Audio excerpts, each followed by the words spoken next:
President of the United States? Are you the Vice President of the United States? Are you a Bring senior any White House chocolate for official? us? Are you John Kirby? Where's your wife? How are you grateful today? I think thumbs up. Thumbs up. 2 thumbs up from the bunny. All right. Thank you. Bye. Happy Easter.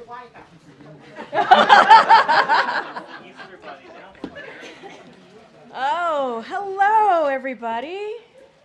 Happy Easter Monday. So I have something at the top for all of you, and I think you'll be really interested in this. So President Biden is scheduled to announce he is revoking the Hatch Act. So as a gift to all of you, so now I can actually take all your questions about 2024. No? I thought you would love that. All right, okay. April Fools, April Fools, April Fools. It is April 1st. Thank you. I thought it was pretty slick of me. Thank you very much. Thank you.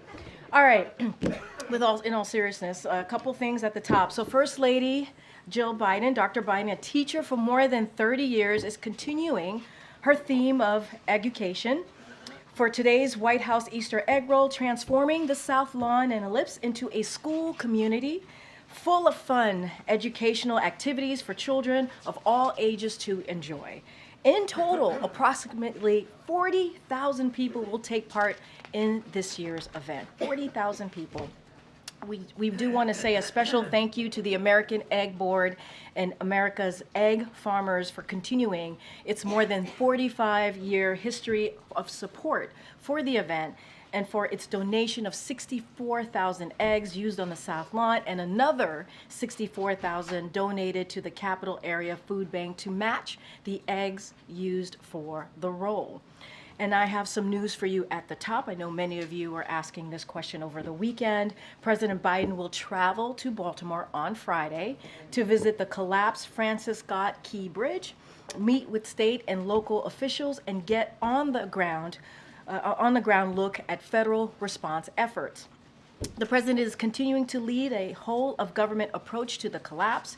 President Biden and his team are working with Governor Moore, the congressional delegation, Mayor Scott, and numerous state and local officials to reopen the port, rebuild the bridge, and support the people of Baltimore. Through the Unified Command, the U.S. Coast Guard is coordinating a complex and highly coordinated effort to remove the wreckage with resources from the U.S. Army Corps of Engineers, the state of Maryland, and others. Crane barges are on the scene supporting the mission. In addition, the Chesapeake 1000, the largest heavy lift crane barge on the East Coast, which is nearly 200 feet long and can lift 1,000 tons, arrived Thursday night. And on Saturday, the Unified Command successfully removed the first piece of wreckage.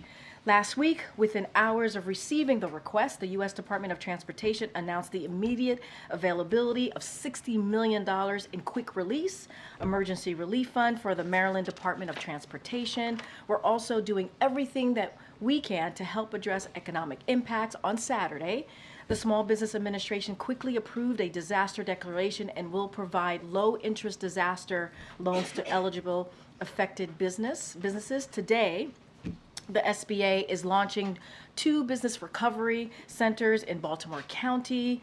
These centers will support impacted business owners in completing their disaster loan applications. The Department of Labor is working with local and state officials to determine how to assist workers out of work due to closure of the port. Acting Secretary of Labor Julie Su is in Baltimore today meeting with stakeholders.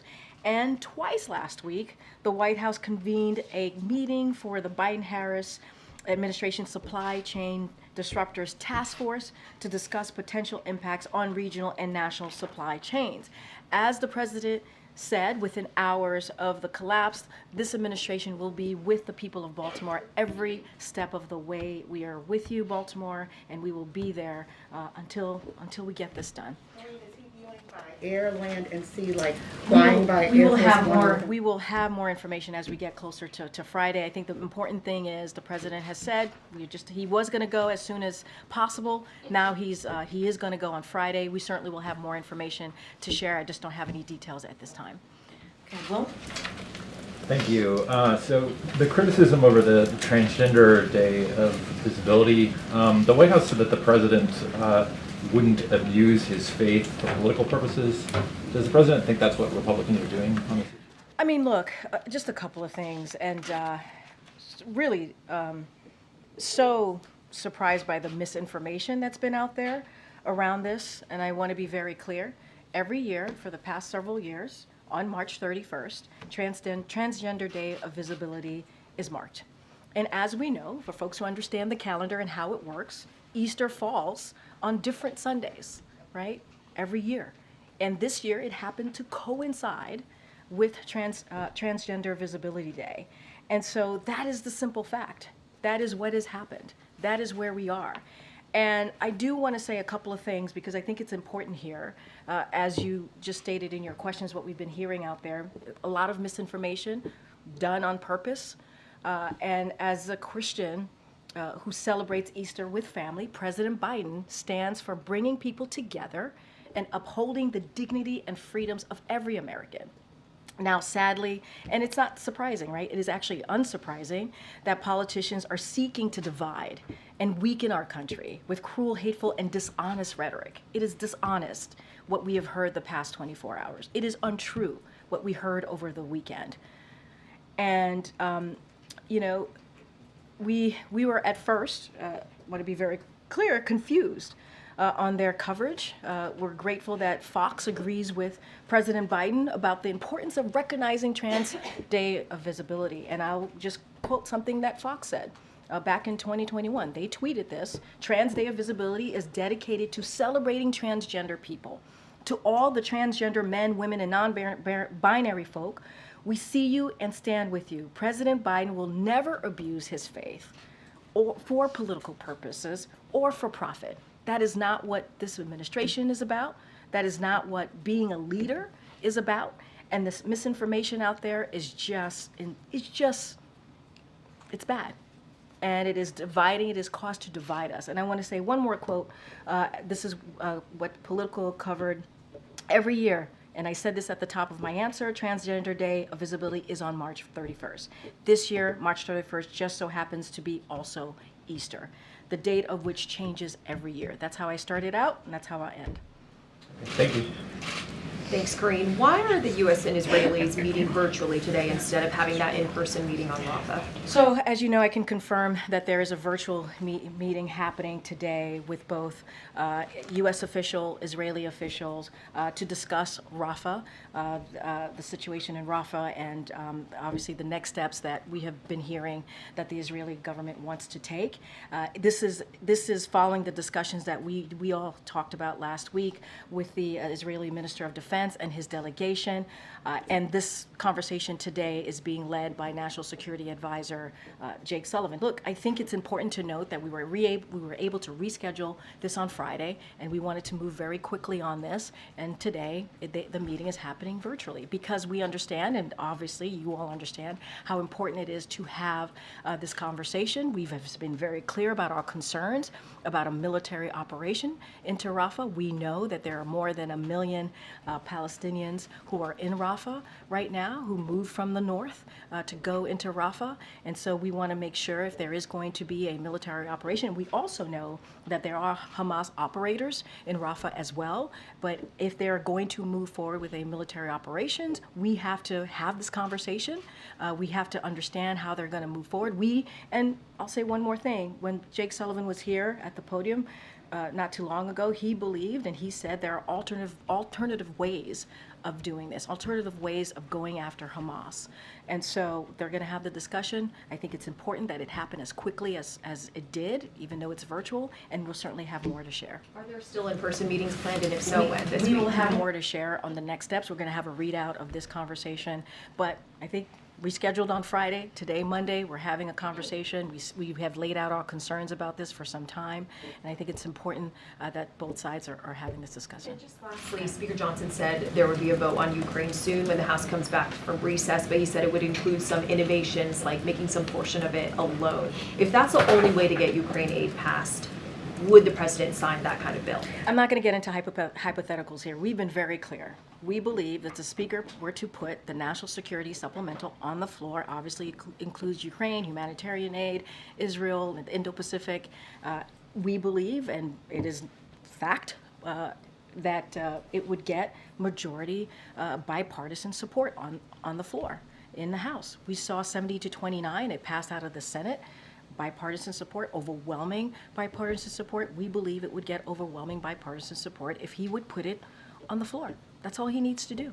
And so that's what we believe the Speaker, how it should be moved forward. I'm just not going to get into hypotheticals. Go ahead. Do you expect specific decisions to come out of the RAFA meeting today, Karine? I'm not going to get ahead of the meeting. We will have a readout of that meeting. I'm not going to get ahead of it. The Israelis bombed Iran's consulate building in Damascus today, apparently killed an Iranian military commander. Did you know about this in advance? Are you concerned this is an escalation? So look, I'm aware of the reports. Our team is looking into it, so I'm not going to get ahead of anything just yet. But obviously we're aware of the reports and our team is looking into it. I'm just not going to go beyond that. If I could, do you have an update on how to pay for the new bridge? Have you had conversations with House Republicans about this? So as I mentioned at the top, we Department of Transportation was able to release $16 million, which obviously is going to be really important, kind of a down payment, if you will, on getting on getting that bridge rebuilt. We're going to have continued conversation with the state of Maryland to get a sense of how much this is going to cost, and we have said we're going to certainly continuing to talk to Congress to get some assistance here. The president has been very clear. He's going to be there for the people of Baltimore.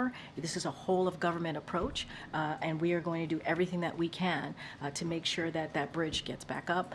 I don't have anything further to share on congressional conversation, but that's a commitment that the president has made. Okay.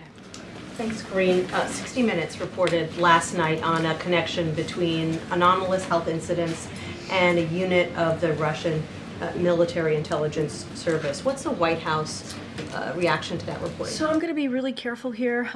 The intelligence community has not concluded that. Obviously, there was an assessment that intelligence community made, and so I would have to refer you to ODNI on their assessment. But that particular piece about Russia, I know that they had not concluded that. Right. And I know that the intelligence community has said that they still think it's not likely that a foreign power is responsible. How can the administration continue to believe that when you have so many credible U.S. officials who have experienced this saying otherwise? So look, this is an intelligence community assessment. ODNI can speak specifically on how they got to that assessment, how they got to that conclusion, so I want to be super mindful. What I can speak to is what we have done since 2023, since the intelligence committee assessment, and we have taken this very seriously. The president takes U.S. personnel, making sure that they are protected is the most important. A couple of steps that we took, we prioritized investigations into the cause of AHIs and to examine reports thoroughly. Now, this is something that the president directed the departments in the federal government, obviously across the federal government, to do. Ensure that U.S. government personnel and their families who report AHIs receive the support and timely access to medical care that they need, and to take reports of AHIs seriously and threat to personnel with respect and compassion. So we have taken some actions that will that the president directed his agencies across the federal government. At any specifics to the intelligence assessment, I would have to refer you to ODNI. And yet the Pentagon confirmed another aspect of 60 Minutes reporting today, that a Department of Defense official who was in Vilnius for the NATO summit last year also experienced what appears to be AHI. Can you give us any update on that person's condition? I don't have any update. I'm very careful about speaking to any personnel specific case, so I don't want to do that from here. I would have to refer you on Department of Defense since that came from the Department of Defense. Bottom line, are U.S. officials who are working on issues related to Russia, particularly overseas, are they safe? Look, we are going to continue to emphasize the importance of prioritizing, right? Making sure that personnel are, protected, and we are going to do everything that we can. This is something that this president believes is important, and so look, we're going to continue to do a comprehensive examination of the effects here that we're seeing and the potential causes of AHI. That's something that we're going to continue to look into, and look, we take this very seriously. We take this very seriously. This is why we have taken an all-government approach and have directed agencies to do the three things that I listed out, this is important. We see this as a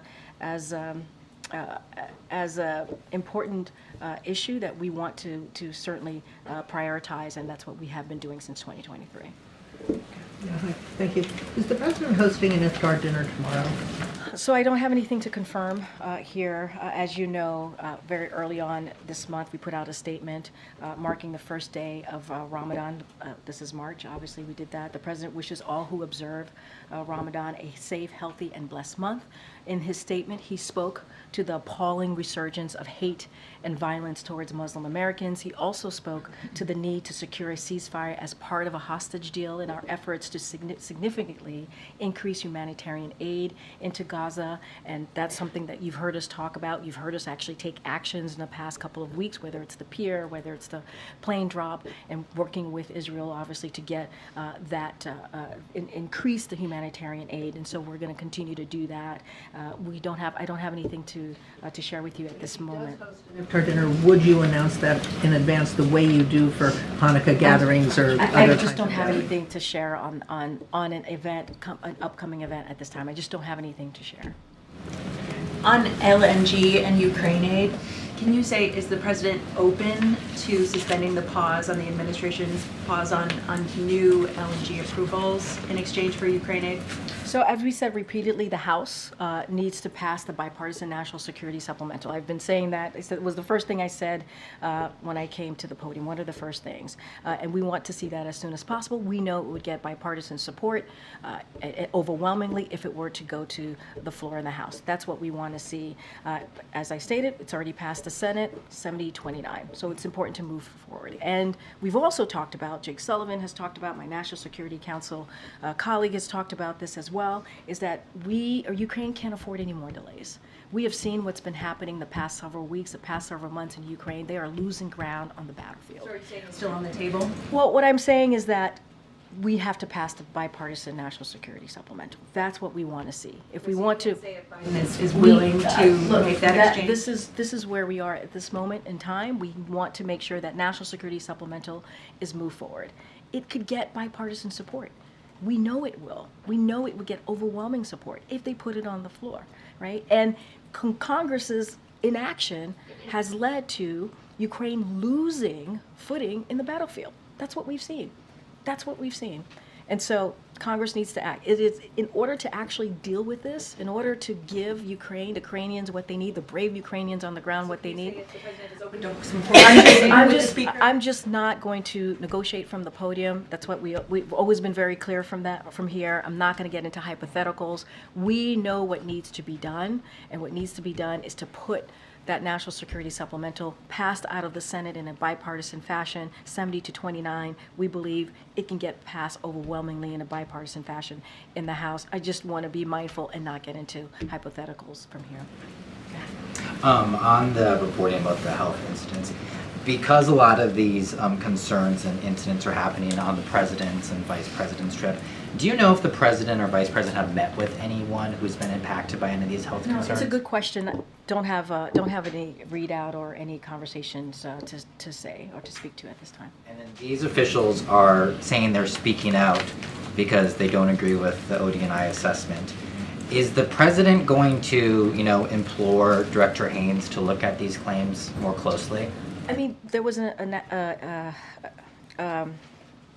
an assessment that was done, as you just stated in your statement, in your question to me. I would have to, we trust our intelligence community, right? And they put out an assessment, so I would have to refer you to ODNI. I can't get into any more specifics. So the president is standing by that assessment. That's the end of the road. He's standing by the assessment. I would have to refer you to ODNI. Okay.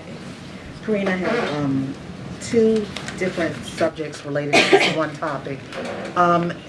When it comes to the Baltimore Port, is the president or Democrat, or are you hearing from Democrats, particularly in this building, that there's a concern that Republicans aren't moving in an expeditious fashion? Look, I can't speak to that right now. What I can speak to, what the president has been doing. He has said he's going to use a whole of government approach. You heard the Department of Transportation, you heard me at the top say that $60 million has been provided to get that bridge done. And look, we're going to do everything that we can to get the port open as soon as possible, obviously to build that bridge as soon as possible. The timeline, it's going to be complicated. It is a complicated scenario, so I don't have a timeline on that. Look, we're going to have conversations with congressional members. We're going to certainly talk to them on what else is needed. If there is additional funding, there is going to be additional funding needed to get this done. I'm not going to go into specifics at this time. Are Republicans invited to the White House this week or next week to talk about this? I don't have any schedule about any congressional conversations here happening at the White House, but I would say our Leg Affairs, White House Leg Affairs has regular communication with congressional members. Department of Transportation as well has regular communication with congressional members, and so that's going to continue. I just don't have a formal meeting to be happening here on this particular issue. And the next subject that's related to this.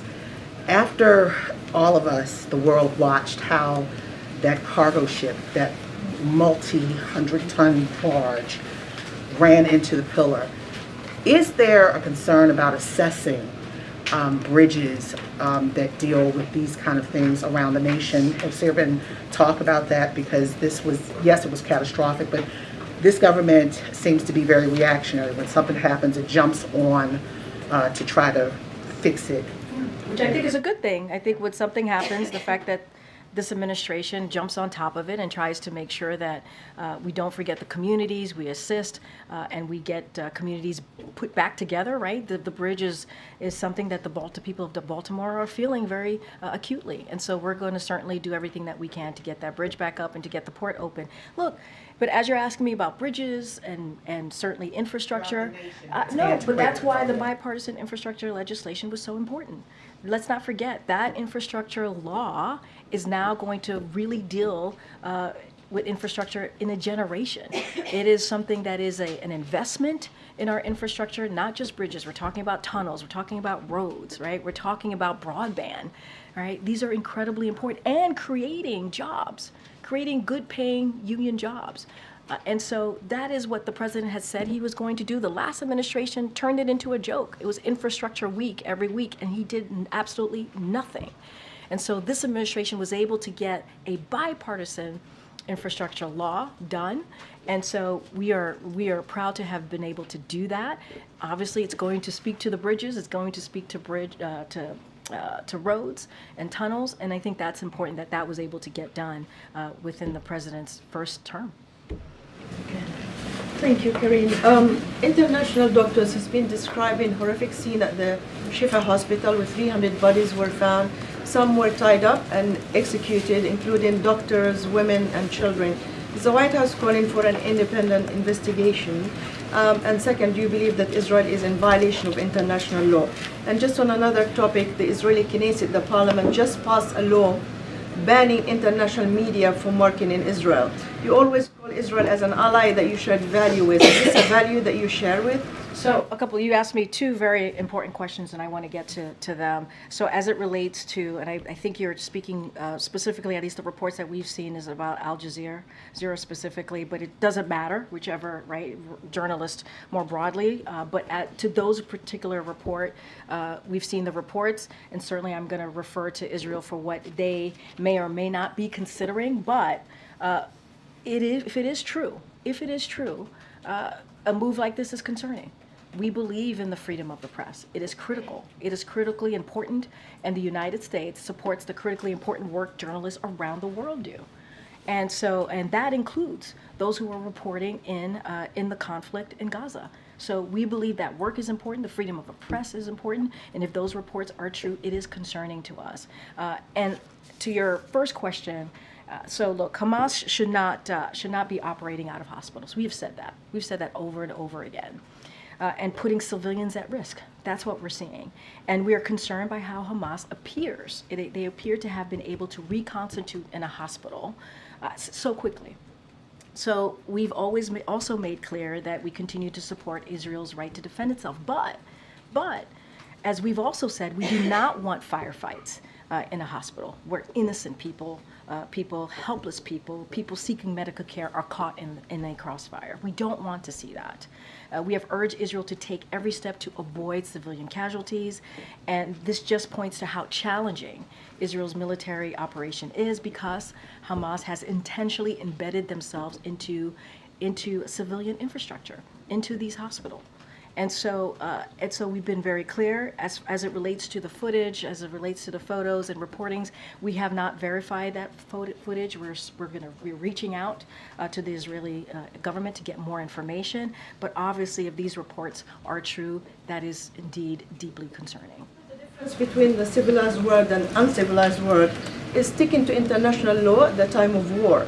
So regardless, even if these people were Hamas, do you believe that under international law, Israel has the right to execute people, even if Hamas, which you consider a terrorist organization, regardless, so you can't hold them to the same standard as a professional army that often the White House praise as a professional army, they know what they're doing, and even sometimes you said, I wish the U.S. Army behaved like the Israelis. I hear your question, and I have said it is deeply concerning if it's true. We are reaching out to Israel government to get more information. And that is also important to do. We have to make sure that what we're hearing is verified, right? That the footage is also verified. But we've been very clear. We also have to call out Hamas here. They are operating out of hospitals. That's what they're doing. They're embedding themselves in civilian population. This is what they're doing. And so we have to be also very clear about that. And we have said, we've urged Israel to take every step that to avoid civilian casualties. So we're going to reach out to the Israeli government, get more information on that. And if that is indeed the case, it is deeply concerning. It is deeply concerning. Thanks, Karine. Just kind of going back to the LNG pause for a minute. In January, when the pause was announced, the president put out a statement, and he said, this pause on new LNG approvals sees the climate crisis for what it is, the existential threat of our time. Does the president still believe that LNG pause is so necessary? Nothing has changed. Nothing has changed in our posture on LNG. Great. Okay. Good job. Thanks, Karine. Back in 2007, there was another deadly bridge collapse. It happened in Minnesota, and days after Congress reacted, they passed the funding to replace that bridge. Is the president disappointed that there isn't that same sense of urgency as it relates to the Key Bridge in Baltimore? So look, what I can speak to right now in this time, in this moment, is what the president has promised. A whole of government approach here, response, that's what you've seen. The Department of Transportation was able to provide $60 million just last week. They made that announcement. You heard me talk about that at the top. And we will, of course, we are going to work with Congress to ensure that we have the resources, right, needed so that we can make sure that this is fully covered. The rebuilding of the bridge is fully covered. I'm not going to go beyond that. We're going to have those conversations. We're going to make sure that we are there for the people of Baltimore. That is the president's promise. He said that the federal government is going to fully pay for that, and he's going to stand by his word. Thank you, Karine. Also about Baltimore, the 6 victims of the collapse of the bridge were Latino from Mexico, Guatemala, El Salvador, and Honduras. Is the president planning to meet with the families of the victims? And more broadly, what the White House is doing to help these families that now are facing difficult decisions, for example, where to hold a funeral? Because some of the family members cannot leave to the home country, some others cannot come here. So what are you doing to do that? So going to give you more about what the president's going to be doing on Friday and the next upcoming days. We'll have more details to share to all of you. And so I'll leave it there about what we're going to be doing on that day. As it relates to the family members, you may have heard Tom Perez last week met with a couple of the family members when he was in Baltimore. He did a press conference and talked about that and laid that out. So certainly we've been in touch with the family members. I just want to be super careful, and they are mourning at this time, and so just don't want to go beyond that. Is the White House considering some kind of parole to let the people I come? don't have anything beyond that. Okay. Just a couple more on Baltimore. You went into it a little bit at the top, but what does the president hope to get out of the visit on Friday? Like, what does he want to see, and what does he want to hear when he's there? So look, sadly, he's done these kind of visits. Not obviously not this dramatic with a bridge before, but he has been there for communities when they've experienced a traumatic event like the people of Baltimore have. And I think it's important for him, for people for folks who are working on the ground, whether it's the first responders who were there in the first couple of hours or the folks who are there now, to see to see the president, to hear from the commander-in-chief, to know that he appreciates the work that they've been doing around the clock, to also be there for the community. We've seen Governor Moore, we've seen the mayor do everything that they can for the community in this time. And so the president wants to be there as well. Governor Moore is going to be joining him. I can share that with all of you, and certainly we'll have more beyond that. And so I think it's important for when something like this, when something this traumatic, 6 people died, a community is affected by this bridge, to have the president be there. And so we know that there's a whole of government approach happening here, a response, and so the president's going to see for himself what happened, see for himself the work that's being done. I don't want to get ahead of what that's going to look like. I know it was asked if he's going to do it by air or land. I just don't have any details at this time. And see. True, and see, we'll have more details to share if the family members are going to be there. We just have more detail to share. Obviously, he'll be there with Governor Moore, and he will assess himself and see for himself and hear directly from the people who are on the ground doing the work. And Governor Moore and Mayor Scott were facing personal attacks in the wake of the bridge collapse last week. When was the last time the president talked to them, and did they talk about that? What's the White House response to that? So look, I think Governor Moore said it perfectly on Sunday. We do not have time for this foolishness. We just don't. We don't have time for this foolishness. And our focus is reopening the port, making sure that bridge gets rebuilt, making sure that we are there. We are there for the people of Baltimore. And so I will add that these claims are baseless, and they're just wrong. They're just wrong. And we're not going to let these misinformation, disinformation, these horrible statements that are being made distract us from the work that the people of Baltimore want us to do. And so we just have no time for any of this foolishness, and that is, I think, the best way that could be said by the Governor Moore, who said this yesterday. Are you speaking of the words DEI mayor? Yeah. Oh, yeah. Yeah. I'm referring. I mean, Karen could speak to her question, but they've been under attack. There was the DEI comment on the mayor. There's been other really misguided, misinformed, just awful statements that have been made, and those are wrong, and those are baseless, and we cannot be distracted here. Are they racist statements? Look, what I can say is they're wrong and they're baseless, and I think that that goes pretty far, right? And let's not forget, 6 people lost their lives. 6 people lost their lives. Yeah, Jared. As you have these conversations with Congress about the funding needed to reopen the port and rebuild the bridge, are there also conversations about any additional legislation that may be needed as it relates to like regulation or oversight? So look, I'm not going to get into. I'm not going to get ahead of the funding conversations here that we're having, and I think that's what is the focus here right now, is to make sure that we have the funding, that we get that bridge built, make sure that we open that port. I think that's really important. Just don't want to get into, not going to get ahead. As you know, there's an investigation happening, so don't want to get ahead of that. Does the president support the $20 minimum wage that's going into effect for fast food workers in California today? Let me look into that. I have not seen that reporting. Obviously, the president believes that every worker should be paid. Should be able to be paid to support their family. And you hear the president talk about making sure that folks are able to live in dignity, right, and respect, have that dignity and respect to raise their family. You hear the president talk about his own experience growing up and how difficult it is to be when you're around the kitchen table making those difficult decisions. On this particular report, I don't want to speak about it until I get more information.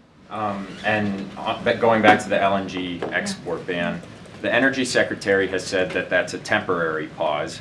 I'm wondering how long temporary is, and if it is to the level that that was read out earlier, related to the climate crisis, are there plans to make it permanent? I would refer you to the Department of Energy. Thank you so much. Starting with Turkey, can you just tell us a little bit more about the Turkish president's visit next month? What priorities the two presidents bring to this meeting? Yeah, we'll have more to share as we get closer to that date. Don't want to get ahead of obviously what's actually going to happen in the meeting, but certainly we'll have more to share. Well, then I'll move on to a Chinese national was arrested for trespassing on a California naval base. Does this speak to larger concerns that the White House has about possible Chinese spying, national security, and what are you doing about this? So look, we take those types of incidents very seriously. I can't speak to case by case, but obviously that's something that we take very seriously. We work with folks on the ground when we see those types of cases pop up, but I just don't want to get too far into it. Finally, on Senegal, the president and the Secretary of State have congratulated the new president, the 44-year-old president. This is leading to other societies in West Africa pushing for quicker elections, for a loosening of their entrenched leadership. How does the White House see that, and is that something that you support? Say that last part. It relates to. Say that last part. Sorry. We're seeing now that other countries, Mali, Burkina Faso, to name just two, their citizenry are now pushing for democratic transitions. Is that something you guys support? What are you doing to support that? I think it's important, right? Free and fair elections, democracy working at its best in this regard. I think it's incredibly important. That is something for each individual domestic country to decide on. But I think it's important to have free and fair elections. Let the civilians, let the people decide who's going to represent them. I mean, that's something that we have said multiple times on every election. Will the president post his new Senegalese counterpart? I don't have a call to read out or anything to speak to at this point. Thanks, Karine. Most of the border crossers accused of beating up Texas National Guardsmen in a riot last month were released on their own recognizance Sunday. How does that make people in this country any safer? So I have to refer you to Department of Justice and DHS on that particular reporting.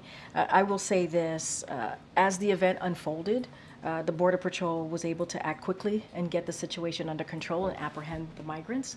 And we were grateful that the Border Patrol was able to do their job. Look, there is a challenge at the border, right? Our immigration system has been broken for decades, even before this president became president, obviously, more than 3 years ago.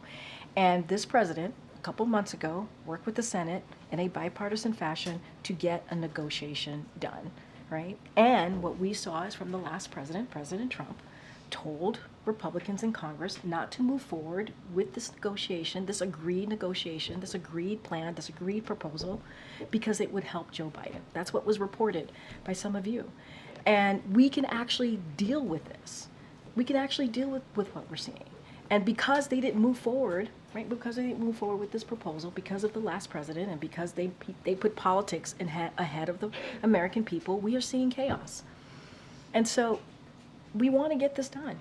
We did. We worked with Congress to get this done, to deal with the challenges at the border. President Trump got in the way, and because President Trump got in the way, Republicans are now getting in the way. So does President Biden wish that Republicans in Congress would help him make a law that made it easier to deport people? What the president wants to see is he wants congressional Republicans to move forward with a bipartisan border security agreement.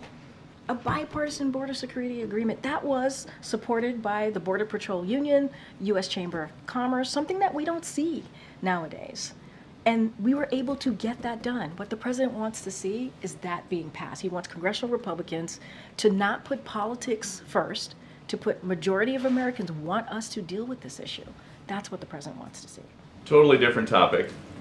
How worried do Americans need to be about squatters? About squatters? About squatters. There's a lot of stories out there. Homeowners are showing up at places that they own, where the locks have been changed. Some squatter has moved in, and the homeowner has no rights. Does President Biden think that is right? So if my understanding is that this is obviously a local issue. We are certainly tracking that issue. The rights of property owners and renters must be protected, and we believe that ultimately what needs to happen is the local government needs to make sure that they address this and they take action. And so everyone in their community in this country wants the same thing, right? They all want the same thing. They want their families to be safe, and that's what we want as well. We want to make sure that Americans and their families feel safe. In Florida, there's a new law where victims of squatting can call the cops and have the squatters removed. Would President Biden support something like that? I'm not going to get into hypotheticals from here. What I can say is that ultimately this is a local issue, and it is critical that that local governments take action to address it. Again, everybody wants the same thing. They want to feel safe in their communities. That's what they want. We certainly are tracking these stories. Hi. So last week when Secretary Pete Buttigieg came, he talked about the Baltimore bridge collapse will be affecting 8,000 workers. I was wondering if the White House had any plans for these workers. So I know that the Department of Labor, the acting secretary, Julie Su, is certainly working on top of this. I would refer you to the Department of Labor on what they're doing specifically to make sure that workers are certainly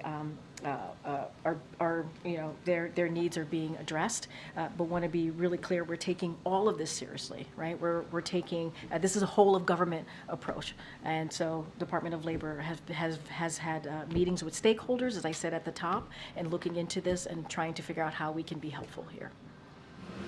I know I could do one more. Go ahead. Thank you. I wanted to ask about Adil Mengi, who's nominated for a seat on the circuit court. Can you talk about what you all are doing specifically to get him confirmed after? Which Mengi is his last name, Okay. M-A-N-G-I.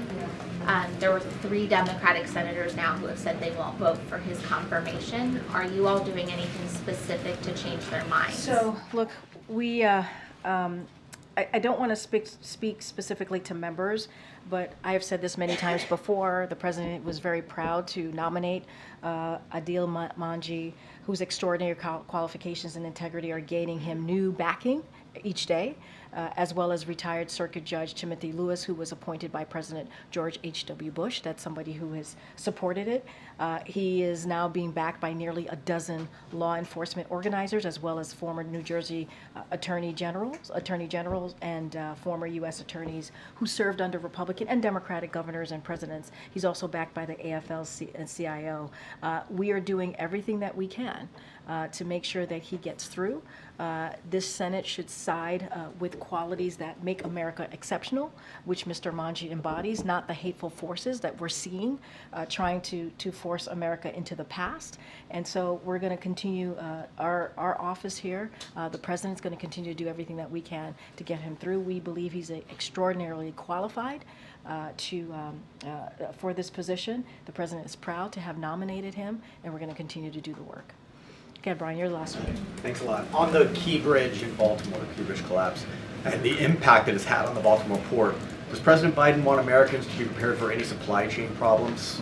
So you heard me at the top lay out some meetings that we were able to do. The task force met a couple times last week. As you just stated, the port is one of the nation's largest, as you were alluding to, shipping hubs, and the Francis Scott Bridge is critical to travel in the Northeast corridor. So we have engaged intensively with industry, ocean carriers, ports, and labor unions to minimize disruption disruptions as shipments are rerouted while the Port of Baltimore is closed to ship traffic. So the Small Business Administration has been quickly activated, obviously. I said this at the top. You have the Department of Labor as well.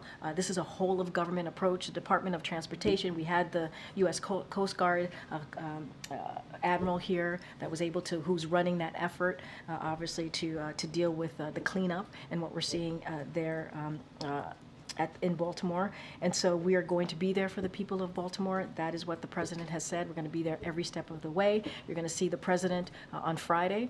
We'll have more details to share as we get closer to that day. But all of government approach, Small Business Administration, Department of Labor, Department of Transportation, we are going to be there for the people of Baltimore. What's the President's current assessment on supply chain disruptions? Look, we're obviously going to be monitoring this. We're going to be looking closely into that.